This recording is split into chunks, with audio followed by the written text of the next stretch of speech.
10. It's our pleasure to introduce Carson Vinson from the newest Raven from Alabama A&M. Carson, thank you for taking the time to join us today.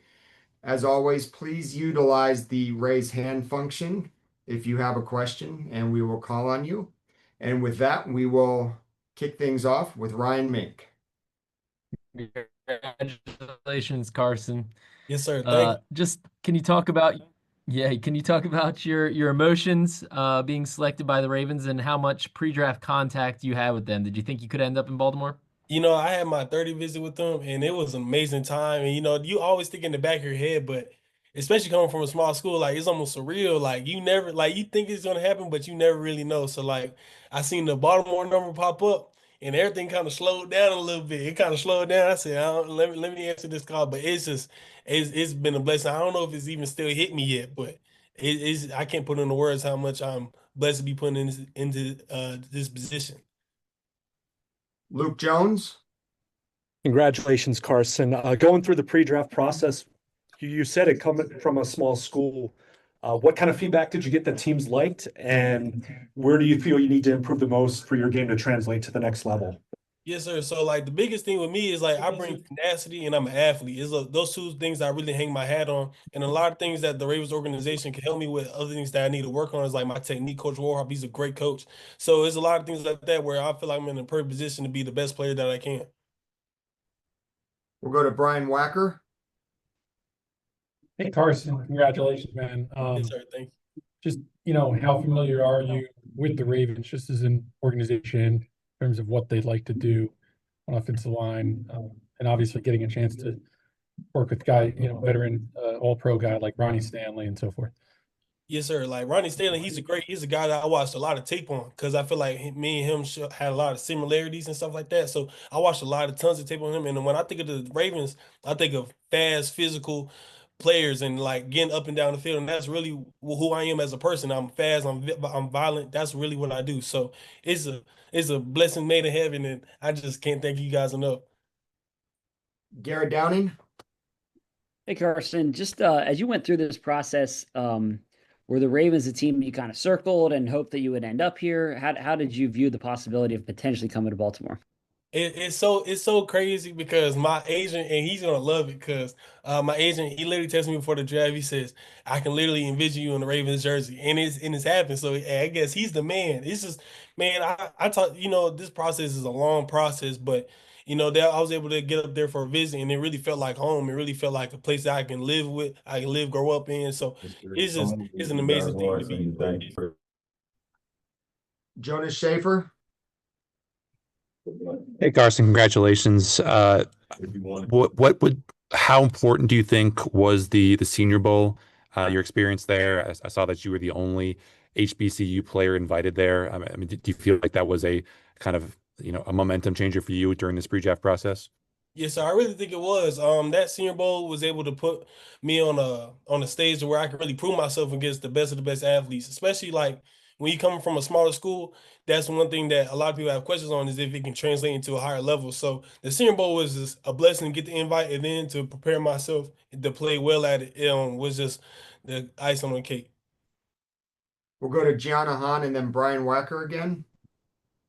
Kind of going off the fact that you came from a HBCU, what does it mean to have the chance to represent them at this next level?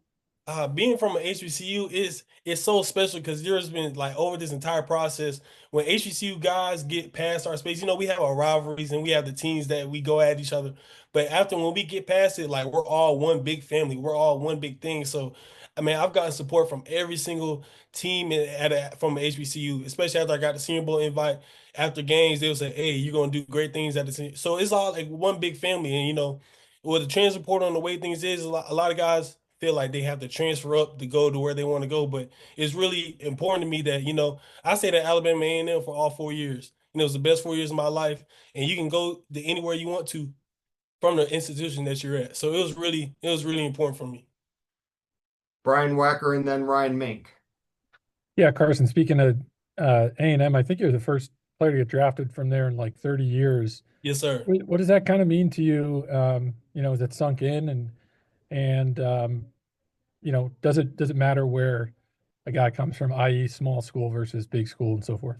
Man, football is such an amazing sport that there's people from all walks of life. That's why football is the ultimate team sport. There's people from all walks of life, every single background, and that's the really thing that brings this sport together. So, being from a small school, it was so amazing just to like the family feel that I got from there, and then they built me up. And because everything I am right now is that Alabama A&M built. So, I credited them and my coaches and those training staff, and they got me together. And it's really just to be a blessing that I can not only come from those institutions, but when I get to where I'm at, I can give back because that's one of the most important things too is giving back.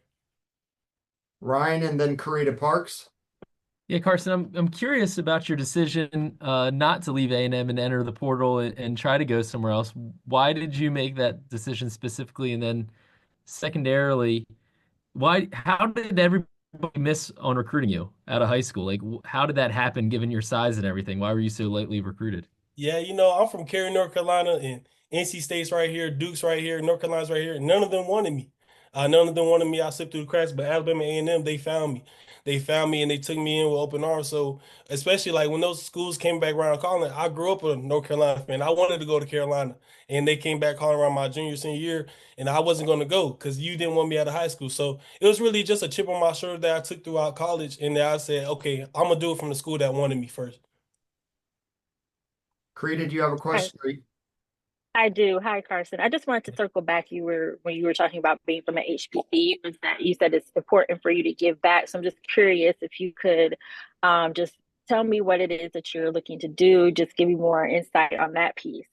Yeah, so I want to pour into like when you get past your HBCU, it's really important not only just to give money. Anybody can give a check, but it's really important to be there and be hands on. Because a lot of times when we make it from these spaces, we might give a check back or might give some money back. But I really want to go back to my institution and be there where they can see me because it's important. I know when Robert Mathis came to practices, when we had John Stallworth come to practices, it's really easy when guys say like, okay, this guy's did it, this guy's did it. But when you see them in the flesh, it becomes real. So I knew it was real because I've seen Robert Mathis in person and he went to the same institution I did. I seen John Stallworth. So it's really important to be there.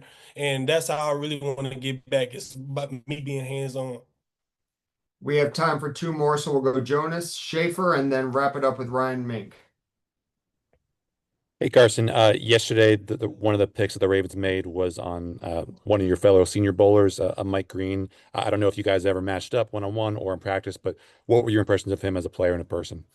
Man, that dude's a dog. We didn't get to match up at the Senior Bowl, but I saw clips now, especially the viral one that everybody was talking about. So, and that man he's an animal, he's a dog, he's gonna help our organization, we're gonna win the Super Bowl. Ryan Mink. Ryan, unmute, please. Sorry. Yeah, Carson, I know you went against a couple of SEC teams, Vandy and Auburn, during your career. How'd you feel like that went when you kind of had those big teams as opponents?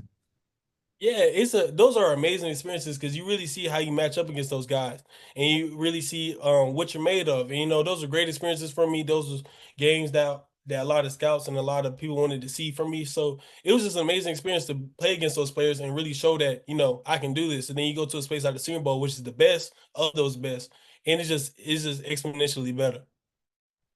Well, Carson, we are appreciative of your time today. Thank you very much. And again, congratulations. Look forward to meeting you in person soon. Yes, sir. I appreciate you guys.